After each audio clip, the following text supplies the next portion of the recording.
အားလုံးပဲမင်္ဂလာပါကျွန်တော်ရဲ့ Recap Channel လေးကနေပြီးတော့ပြန်လဲကြိုဆိုလိုက်ပါတယ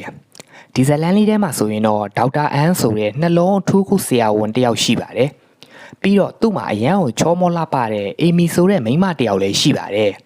်တရက်မှာတော့သူ့ရဲ့မိန်းမအေမီကမျက်လုံးခွဲစိတ်ကုသမှုတစ်ခုကိုလုပ်ရပါတယ်မျက်လုံးထူးခုဆရာဝန်ကတော့အေမီရဲ့အခြေအနေနဲ့ပတ်သက်ပြီးတော့ဒီလိုပဲပြောပါတယ်ခွဲစိတ်ကုသမှုကတော့အောင်မြင်ပါတယ်ဒါပေမဲ့ခမရဲ့မိန်းမကနောက်ထပ်3ရက်လောက်တော့မျက်စိမြင်မှာမဟုတ်သေးဘူးဗျ။ဒါကြောင့်ခမရဲ့မိန်းမကိုအဆဆရရဂရုစိုက်ပေးပါလို့ပြောလိုက်ပါတယ်။တကယ်ဆိုရင်ဒေါက်တာအန်တိုတို့လင်မယားကညကစားလင်မယားပဲဖြစ်ပါတယ်။အဲ့ဒါကြောင့်တယောက်နဲ့တယောက်လည်းအတော်လေးကိုချစ်ကြပါတယ်။သူတို့နှစ်ယောက်နေထိုင်တဲ့အိမ်ကြီးမှာလည်းအိမ်ပေါ်မိန်းမကြီးတယောက်ရှိပါတယ်။အခုလောလောဆယ်မှာတော့ဆရာဝန်ကတော်လေးအေမီကမျက်စိမမြင်သေးပါဘူး။အဲ့ဒါကြောင့်သူဟာစန်တဝါဝါနဲ့မျက်ကန်းတယောက်လိုဖြစ်နေခဲ့ပါတယ်။အိမ်ပေါ်မှာကြီးမှာတော့ easily လုံနေတဲ့ဘဲတယောက်ရှိပါတယ်။အဲ့ဒီလူကတော့ရဲတယောက်ပါ။အဲ့ဒီရဲကောင်ကအိမ်ပေါ်မှာကြီးစီကိုရောက်လာပြီးတော့ရုပ်ရှင်အတူတူကြည့်ဖို့ခေါ်ပါတယ်။ဖြစ်ချင်တော့ဒေါက်တာအန်ကနှလုံးရောဂါနဲ့ပတ်သက်တဲ့ဟောပြောပွဲရှိလို့မကာအို2ရက်လောက်ခီးထွက်ရဖို့ဖြစ်လာပါတယ်။ဆရာဝန်ကတော်လေးကတော့သူ့ယောက်ျားကိုခီးမထွက်စေချင်ပါဘူး။ဒါပေမဲ့လည်းသူဘလို့မှတားလို့မရတဲ့အဆုံးမှာတော့ခီးသွားဖို့အတွက်ခွင့်ပြုပေးလိုက်ရပါတယ်။အဲ့ဒီလိုနဲ့ဒေါက်တာအန်ခီးသွားပြီးတဲ့နောက်မှာတော့အိမ်ပေါ်မိန်းမကြီးကမမလေးကျမရဲ့ပန်းနာရင်ကျက်ဆေးဘူးလေးကုံသွားပြီမလို့မြို့ထဲကိုသွားဝယ်လိုက်အောင်မယ်လို့ပြောလိုက်ပါတယ်ဆရာဝန်ကတော်ကတော့ရှင်ထွက်သွားမယ်ဆိုရင်ကျမတယောက်တည်းကြံခဲ့မှာပေါ့ရှင်မြန်မြန်ပြန်လာခဲ့နော်လို့ပြောပြီးတော့ခွင့်ပြုပေးလိုက်ပါတယ်အမှန်တကယ်ကတော့အိမ်ပေါ်မိန်းမကြီးကသူ့ရဲ့ဘဲနဲ့ရုပ်ရှင်ကြည့်ဖို့ထွက်သွားခဲ့တာပါဒီလိုနဲ့အိမ်ပေါ်မိန်းမကြီးထွက်သွားပြီးတဲ့နောက်မှာအိမ်မှာဆရာဝန်ကတော်တယောက်ပဲကြံခဲ့ပါတယ်သူလည်းအိမ်ထဲမှာပဲနေရတာညင်းငွေလာတာနဲ့သူ့ရဲ့ခွေးကိုခေါ်ပြီးတော့အပြင်ကိုထွက်ထိုင်ပါတယ်တိတ်မကြခင်မှာပဲဆရာဝန်ကတော်လေးစီကိုဧည့်သည်တယောက်ရောက်လာခဲ့ပါတယ်သူကသူ့ရဲ့နာမည်ဟာစန်ထိုးလို့မိတ်ဆက်လိုက်ပြီးတော့ခမရဲ့ယောက်ျားဒေါက်တာအန်နဲ့တွေ့ကျင်တယ်လို့ပြောပါတယ်ပြီးတော့သူ့ကိုယ်သူလည်းဒေါက်တာအန်ရဲ့ကျောင်းနေဘက်တငယ်ချင်းဆိုပြီးတော့ပြောနေပါတယ်ဆရာဝန်ကတော်အေမီယာလည်းယောက်ျားဖြစ်သူရဲ့ကျောင်းနေဘက်တငယ်ချင်းဆိုတာနဲ့အိမ်ထဲကိုခေါ်ပြီးတော့အခန့်လိုက်ပါတယ်ပြီးတော့ကျမရဲ့ယောက်ျားကခရီးထွက်သွားပါတယ်ခဏလောက်တော့အိမ်ထဲမှာဝင်သားပါအောင်နော်ဆိုပြီးတော့ပြောလိုက်ပါတယ်ဒီလိုနဲ့ပဲစန်ထူးဆိုတဲ့ကောင်ကအိမ်ထဲမှာလိုက်ပြီးတော့နားပါတယ်ပြီးတော့အိမ်ရဲ့အခြေအနေတွေကိုလည်းလေ့လာအကဲခတ်နေပါတယ်အဲ့ဒီအချိန်မှာသူတတိထားမိသွားတာကတော့ဆရာဝန်ကတော်လေးကမျက်စိမမြင်ဘူးဆိုပြီးတော့တတိထားမိခဲ့ပါတယ်ဒီအိမ်မှာလည်းဘယ်သူမှမရှိဘူးဆိုတာကိုပါစန်ထူးကအိမ်ကိုပက်ပက်လေကြည့်ပြီးတော့အပြင်ကိုထွက်သွားခဲ့ပါတယ်ဆရာဝန်ကတော်လေးကလည်းစန်ထူးပြန်သွားပြီလို့ထင်နေခဲ့တာပေါ့ဒါပေမဲ့ညဘက်ကိုရောက်တဲ့အချိန်မှာတော့စန်ထူးကပြန်ရောက်လာပါတယ်ပြီးတော့စန်ထူးကဒီလိုပြောခဲ့ပါတယ်အပြင်မှာမိုးတွေအရန်သိမ်းနေလို့တက်စီခေါ်လို့မရလို့အိမ်မှာခဏဝင်လာအောင်မယ်ဆိုပြီးတော့အိမ်မိကိုပြောလိုက်ပါတယ်ဒါနဲ့ဆရာဝန်ကတော်လေးကလည်းရပါတယ်ရှင်အေးအေးဆေးဆေးနားပါလို့ပြန်ပြောလိုက်ပါတယ်တကယ်လို့ရှင့်ရဲ့အင်ကြီးတွေစိုးနေရင်လည်းဖျားနေအောင်မယ်ကျမရဲ့ယောက်ျားအဝတ်စားတွေရှိတယ်အဲ့ဓာတွေကိုယူဝတ်လိုက်ပါလို့လည်းပြောလိုက်ပါတယ်ပြီးတော့ဒေါက်တာအန်ဝတ်ထားတဲ့အင်ဂျီတွေကိုလဲပြီးတော့ဝတ်လိုက်ပါတယ်လင်မယားနှစ်ယောက်အိတ်တဲ့ကရင်ကြီးပေါ်မှာလဲစန်ထူးဟာပျော်ရွှင်စွာနဲ့စိတ်ကူးယဉ်နေခဲ့ပါတယ်ခဏကြာမှာတော့စန်ထူးဟာအေကန်းထဲကိုပြန်ဆင်းလာပါတယ်ပြီးတော့ဆရာဝန်ကတော်လေးနဲ့စကားထိုင်ပြောနေတာပေါ့သူ့မှာသူ့ကိုအရန်ချစ်ရတဲ့မိန်းမတစ်ယောက်ရှိတယ်တဲ့သူ့ရဲ့မိန်းမကလည်းအရန်ချောအရန်လှတယ်လို့လည်းပြောပြပါတယ်ဒါပေမဲ့စန်ထိုးဟာသူ့မိန်းမအကြောင်းပြောရင်းနဲ့ဒေါသတွေထွက်နေတာကိုဆရာဝန်ကတော်လေးကသတိထားမိသွားပါတယ်။အဲ့ဒါကြောင့်ပဲဆရာဝန်ကတော်လေးကအကိုစန်ထိုးရေမိုးလဲသိပ်ပြီးထင်န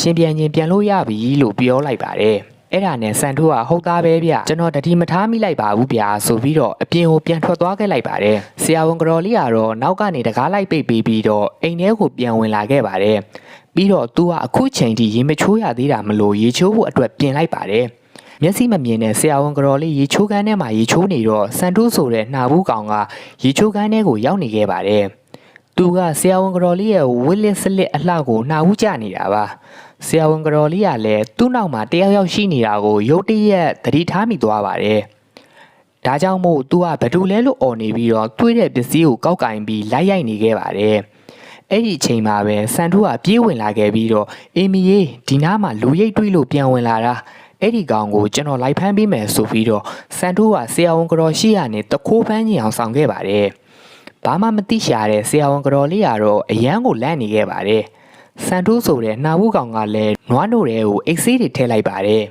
ပြီးတော့အဲ့ဒီနွားနို့ကိုလည်းကောင်မလေးကိုပေးလိုက်ပါတယ်အေမီရေတခုကိုတော့ကျွန်တော်မမိလိုက်ဘူးဗျရော့ဒီမှာဒီနွားနို့လေးကိုတောက်လိုက်အေမီလက်နေတာတွေပျောက်သွားလိမ့်မယ်ဆိုပြီးတော့ပေးလိုက်ပါတယ်ဒီတော့ဆရာဝန်ကတော်လေးကလည်းနွားနို့ကိုတောက်ပြီးတော့သူ့ယောက်ျားစီကိုဖုံးဆက်ဖို့လုပ်ပါတယ်ဒါပေမဲ့အေမီသိလိုက်ရတာကသူ့ရဲ့ဖုံးကြိုးကိုတယောက်ယောက်ကဖျက်သွားတယ်ဆိုတာပါပဲသိမကြခင်မှာပဲဆရာဝန်ကတော်လေးအေမီကအိတ်ဆေးကြောင့်အိပ်ပျော်သွားခဲ့ပါတယ်သူအိပ်ရနိုးလာတဲ့အချိန်မှာတော့စန်ထူးကသူ့အိပ်ရဘေးမှာမနှစာစားနေပါတယ်စန်ထူးကိုယ်တိုင်ပဲအိမ်ထဲကစားစရာတွေကိုချက်ပြုတ်ကြော်လော်ပြီးတော့စားနေခဲ့တာပါပြီးတော့စန်ထူးကဆရာဝန်ကတော်လေးကိုလည်းမနှစာစားဖို့ပြောပါတယ်ကျမတို့ညာတော့တခိုးကိစ္စကိုရဲစခန်းကိုအကြောင်းကြားရအောင်ဆိုပြီးတော့ပြောလိုက်ပါတယ်အဲ့ဒီချိန်မှာစန်ထူးကရဲစခန်းကိုဖုံးဆက်ချင်အောင်ဆောင်ပြီးတော့စကားတွေပြောပြပါတယ်ဒါပေမဲ့ဆရာကတော်လေးကတော့ဖုံးလိုက်အဖြတ်ခံထားရတာဆိုတာကိုသိနေပါတယ်အဲ့ဒီတော့သူကစန်ထူးကိုတန်တရားဝင်သွားခဲ့ပါတယ်မနေ့ကဘဲနဲ့ရုပ်ရှင်သွားကြည့်တဲ့အိမ်ပေါ်မှာကြီးကိုတော့စန်ထူးကဖမ်းချုပ်ထားခဲ့တာပါဆရာဝန်ကတော်ကတော့ဒီအိမ်ထဲကနေဘလို့ထွက်ပြေးရင်ကောင်းမလဲဆိုပြီးတော့တွေးနေခဲ့ပါတယ်စန်ထူးဆိုတဲ့နှာဘူးကလည်းစိတ်မှန်ပုံမရပါဘူးစန်ထူးကဆရာဝန်ကတော်လေးရဲ့အနားနားကိုတိုးတိုးလေးကပ်ပြီးတော့မေးလိုက်ပါတယ်မင်းကိုပါတာကိုတကူရေးအာသာဖြေဘူးလားတဲ့ဆရာဝန်ကတော်လေးကတော့စန်ထူးမေးသမျှကိုကြောက်ကြောက်နဲ့ပြန်ဖြေနေရပါတယ်ခဏအကြာမှာတော့စန်ထူးဟာဆရာဝန်ကတော်လေးကိုဖြူးကျင်းမှုကြံပါတယ်အေမီကလည်းမမြင်မကန်းနဲ့ရုန်းကန်နေတာမလို့စန်ထူးရဲ့အကြံကလည်းမအောင်မြင်ခဲ့ပါဘူးစန်ထူးဆိုတဲ့နှာဘူးကောင်ကတော့ဆရာဝန်ကတော်လေးကိုနီးလည်စာအဖြစ်နဲ့အသားဟင်းတစ်မျိုးချက်ကျွေးပါတယ်အေမီကလည်းအသားတစ်ထုံးလောက်စားပြီးရဲ့နောက်မှာဒါဘာအသားလဲဆိုပြီးတော့မေးလိုက်ပါတယ်စန်ထူးကတော့အဲ့ဒါဘာအသားမှမဟုတ်ဘူးမင်းမွေးထားတဲ့မင်းရဲ့ခွေးရဲ့အသားပဲလို့ပြောလိုက်ပါတယ်အဲ့ဒီလိုပြောလိုက်တော့အေမီလည်းစားထားသမျှတွေအကုန်ပြန်အန်ထွက်ကုန်ပါတယ်နေ့လည်ခင်းမှာလဲစန်ထူးကအေမီနဲ့စကားတွေပြောနေပါတယ်သူ့မှာအရန်ချစ်ရတဲ့မိန်းမတစ်ယောက်ရှိတယ်ဒါပေမဲ့အဲ့ဒီမိန်းမဖြစ်တဲ့သူကလည်းသူ့ကိုယောက်ျားအဖြစ်မသတ်မှတ်ခဲ့ပါဘူးဘာဖြစ်လို့လဲဆိုတော့တခြားယောက်ျားတစ်ယောက်နဲ့ဖောက်ပြန်နေလို့ပဲဖြစ်ပါတယ်ပြီးတော့စန်ထူးရဲ့မိန်းမတည်ဆုံသွားရတာကလည်းအေမီရဲ့ယောက်ျားဒေါက်တာအန်ပေးလိုက်တဲ့ဆေးတွေကြောင့်လို့ဆွဆွဲခဲ့ပါတယ်အဲ့ဒီအချိန်မှာအေမီကအသက်ရှူချက်ရှင်အောင်ဆောင်လိုက်ပါတယ်ပြီးတော့ကျမရဲ့ပန်းနိုင်ရင်ကျက်ဘူးလေးကိုပေးပါကျမအဲ့ဒါကိုမှမရှူရရင်ပေးရပါတော့မယ်လို့ပြောလိုက်ပါတယ်သူတို့ရဲ့အိမ်ကအိမ်ပေါ်မိန်းမကြီးရဲ့ဆေးဖို့အခွန်တွေရှိမှန်းကိုအေမီကသိပါတယ်အဲ့ဒါကြောင့်စန်ထူးကိုနည်းနည်းလေးလှည့်စားလိုက်တာပါစန်ထူးကလည်းအေမီသေးသွားမှဆိုလို့ဆေးဆိုင်ကိုထွက်ပြီးတော့ဆေးသွားဝယ်ခဲ့ပါတယ်အိမ်ရဲ့တက္ကမကြီးကိုတော့အသေးပိတ်သွားတာကြောင့်ဆရာဝန်ကတော်လေးကအပြင်ကိုထွက်လို့မရပါဘူးစန်ထူးထွက်သွားပြီးတဲ့နောက်မှာတော့အေမီကအိမ်ထဲမှာရှိတဲ့လက်ကင်ဖုံးကိုအားသွင်းလိုက်ပါတယ်ပြီးတော့သူဘယ်လိုထွက်ပြေးရမလဲဆိုတာကြံနေတော့စန်ထူးကအိမ်ကိုပြန်ရောက်လာပါတယ်ပြီးတော့မင်းကငါ့ကိုလိန်တာပဲအေမီဒီဆေးတွေကမင်းရဲ့ဆေးတွေမှမဟုတ်တာလို့ဆေးဆိုင်ကပြောလိုက်တယ်ဒီဆေးတွေကအိမ်ပေါ်မကြီးရဲ့ဆေးတွေတဲ့စန်ထူးကအပြင်ကနေပြန်လာပြီးနောက်အရန်ကိုဒေါသထွက်နေခဲ့တာပါဒါပေမဲ့လည်းသူကဆရာဝန်ကတော်လေးကိုဘာမှမလုပ်ခဲ့ပါဘူးညဘက်ကိုရောက်တဲ့အချိန်မှာတော့သူတို့ရဲ့အိမ်ကိုတခိုးတစ်ကောင်ဝင်လာပါတယ်ဝင်လာတဲ့တခိုးတစ်ကောင်ကိုလည်းစန်ထူးကဘဝပြောင်းပေးလိုက်ပါတယ်တိတ်မကြခင်မှာတော့အိမ်ပေါ်မာကြီးရဲ့ဘဲဖြစ်တဲ့ရဲသားကရောက်လာခဲ့ပါတယ်။အဲ့ဒီရဲသားကအခုမှပြောင်းလာတာမို့အိမ်ပေါ်မာကြီးနဲ့ဒါတည်ပြီးတော့ဒီအိမ်ပိုင်ရှင်ဒေါက်တာအန်ကိုတော့မသိပါဘူး။အဲ့ဒါကြောင့်အိမ်မှာသူ့ရဲ့စံထူးကိုဒီအိမ်ရဲ့ပိုင်ရှင်ဒေါက်တာအန်လို့ထင်သွားခဲ့ပါတယ်။ဆရာဝန်ကတော်လေးကိုလည်းဖမ်းချုပ်ပြီးတော့ဗီဒီယိုထဲကိုထည့်ထားတာမလို့ရဲသားကဘာမှမသိခဲ့ပါဘူး။စံထူးနဲ့ခဏလောက်စကားပြောပြီးတဲ့နောက်မှာတော့ရဲသားကလည်းပြန်ထွက်သွားခဲ့ပါတယ်။ဒီဘက်မှာတော့စန်ထူးနဲ့ရဲသားတို့စကားပြောနေချိန်ဆရာဝန်ကတော်လေးကလည်းမမြင်မကန်းနဲ့ထွက်ပြေးသွားခဲ့ပါတယ်။သူ့ရဲ့မျက်လုံးတွေကလည်းတဖြည်းဖြည်းနဲ့မြင်စားပြုလာပါပြီ။ကန်ဆိုးကျင်တော့စန်ထူးနဲ့ပြန်တွေ့ပြီးတော့အိမ်ထဲကိုပြန်ဝင်သွားခဲ့ပါတယ်။အိမ်ထဲကနေပြန်ထွက်သွားတဲ့ရဲကလည်းစန်ထူးကိုတိတ်ပြီးတော့မတင်ကားပါဘူး။အဲ့ဒါကြောင့်ကားကိုပြန်ကွေပြီးတော့အိမ်ကိုပြန်မောင်းလာခဲ့ပါတယ်။ဒါပေမဲ့လည်းအိမ်ထဲကိုရောက်တဲ့အချိန်မှာတော့စန်ထူးကရိုက်တက်လိုက်တာကြောင့်ရဲသားလည်းဘဝပြောင်းသွားခဲ့ပါတယ်။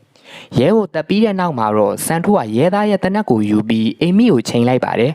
်ပြီးတော့ငါလောက်တာကိုငြိမ်ခံမနေဘူးဆိုရင်မင်းကိုပြစ်တက်လိုက်မယ်လို့ပြောပြီးတော့စန်ထူးကဆရာဝန်ကတော်လေးကိုအတင်းပြုကျင့်ပါတယ်ဖြစ်ချင်တော့အိမ်မီရဲ့ယောက်ျားဒေါက်တာအန်ကလည်းအိမ်ကိုပြန်ရောက်လာပါတယ်ဆိုကမှအိမ်မီနဲ့စန်ထူးရဲ့မြင်ကွင်းကိုကြည့်ပြီးတော့သူမိန်းမဖောက်ပြန်နေတယ်လို့ထင်သွားခဲ့ပါတယ်ဒါနဲ့ပဲဒေါက်တာအန်ကတော့မင်းကငါမိန်းမကိုကြောက်ကူလီလောက်တာပဲကွာဆိုပြီးတော့စန်ထူးကိုကန်လိုက်ပါတယ်